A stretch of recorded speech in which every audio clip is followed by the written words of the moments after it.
keder günahkarı yar özümüz. Belki var özümüze demeyen sözümüz. Ayrılık ümidlerimizi öldürüp, belki de ona göre kurumur gözümüz. Arzum olur seninle, kaş ki bir defa karşılaşaydım. Arzularımı senin için yaşattım her gün, əzizdi xətrin. Kənardan baxım sənə, eybi yox ömrüm, toxunmasan da. Həzin küləklər əssin, gətirsin mənə bədənimin ətrin.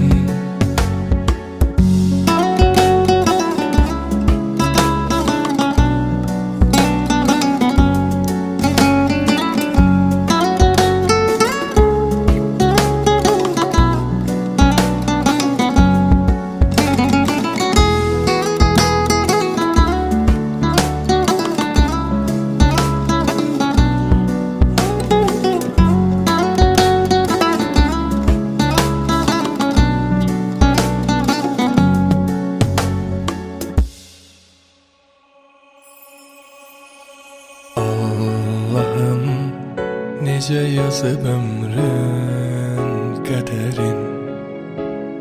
Bir adam gecelere değişip seherin. Gelsene hamıdan çok var ihtiyacım. Ben senin tamam olmayacak eserim. Arzum olur seninle, kaş ki bir defa karşılaşaydım. Arzularımı senin için yaşattım her gün, əzizdi xətrin. Kənardan baxım sənə, eybi yox ömrüm, toxunmasan da. Həzin küləklər əssin, gətirsin mənə bədənimin ətrin.